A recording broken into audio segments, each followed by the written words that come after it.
Good morning, everybody. Uneducated Economist here. In this video, I want to talk about what it would be like to have a fixed currency.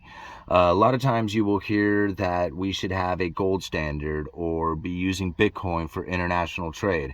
That is very much different from the central banking system that we use today and the issuance of a fiat currency that is not backed by any commodity. So when you are using gold or even Bitcoin, what you are doing is you are using a limited amount of currency out there that cannot be produced at will. What ends up happening from this limited currency is a transfer of wealth through the most industrious nations to the consuming nations and then back again.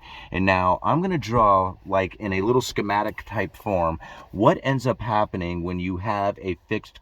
Now, if you can imagine two nations, right? So I'm going to use this pad here and I'm going to draw some stick figures to try and help illustrate how this is going to work. Now, if you can imagine two nations and they're equal in every way, right? Now, let's say the whole world, not even just two nations. We got the entire globe that one day is equally standing, right? They got the same production, they got the same money, they're completely equal in every fashion, right? What you are going to find is that that situation never occurs and that one of these nations is going to be more industrious than the other. All right. So when you have one nation that's more industrious than the other, one of those nations is going to be, or I should say the nations, because we're talking the whole globe, but it's easier just to understand it by two. But anyway, one of them is going to become a consumer and the other ones become the most productive savers, right? So productive savers, right? So they end up with the money and these guys are consuming all the stuff. Now, if this continues, right, what you'll end up happening is one of them will have a low living and the other one will have a high standard, a high living, right? And that's the results of one of them being more industrious, sending all their production over to the consumer, and the consumer sending them the money. The consumer ends up with a low standard of living, and the producer ends up with a high standard of living. It's pretty easy to understand that part. Now, let's think about what happened right here. Okay, what's going on right there is we have a consumer nation and we have an industrious nation. Now, the consumer nation is going to have rich and poor. All right, so you have this huge separation between the classes, the rich and the poor. In the industrious nation, right, you're going to have people with the high standard of living, right, with the high standard. Okay, so you got the people with the high standard of living, and now what that will end up resulting in is the industrious nation turning into a consumer. Right? And now they became a consumer because of enjoying all the money from the production and savings that they have done. They become consumers themselves as they elevate their standard of living. Right? So now what ends up happening there is that as the industrious nation with the money becomes a consumer, they start importing the foreign production. Right? So they start bringing in the foreign production, right? Which ends up resulting in money going to the most industrious foreign production. Right? So you got the rich and the poor nations who are consumers, and you got the industrious nations with high standard of livings. If it continues with that high standard of living, the industrious nation will become a consumer, and that consuming of foreign production will lead money going into the most industrious foreign producers out there, right? So this result right here results in this,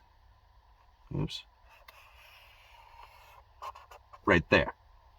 Does that kind of make sense? So you got two nations who were equally proportioned. One of them became more industrious than the other. All right. So the industrious nations started getting the money the consuming nation was sending it to them. That results in a lower standard of living for the consuming nations and a high standard of living for the producing nations. You can see it here that the consuming nations have a high separation between the rich and the poor, while the industrious nations has a high standard of living. We can remember this from, here in the United States, when one income could produce enough money for an entire household, right? So that continued on. The industrious nation becomes a consuming nation. Because of that high standard of living, we want to enjoy that high standard of living and enjoy the prices that foreign production starts to give us. When we have that high standard of living, it starts bringing in the foreign production, and we export that money to the most industrious foreign production that is out there. So now let's think about this situation for just a second, right? This high standard of living, because what we have here going on is a people who is export, right? Exporting stuff and importing money. Importing fixed currency, whatever gold. Terrible dollar sign. Okay. So the high standard of living has people exporting stuff and importing money, right? Now, if we think about what's going on there, because what you have is people, as a result, will equal people buying stuff, right? So now stuff like TVs, terrible TV, and bicycles, however you draw a bicycle, terrible bicycle, bicycles, and just stuff, right?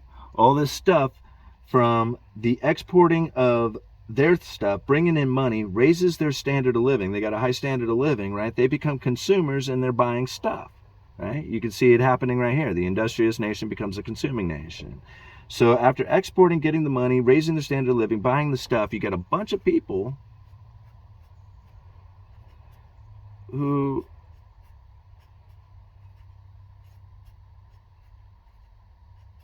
who have all this money, buying all this stuff,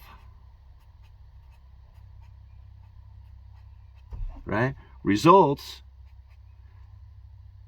in prices going up, right?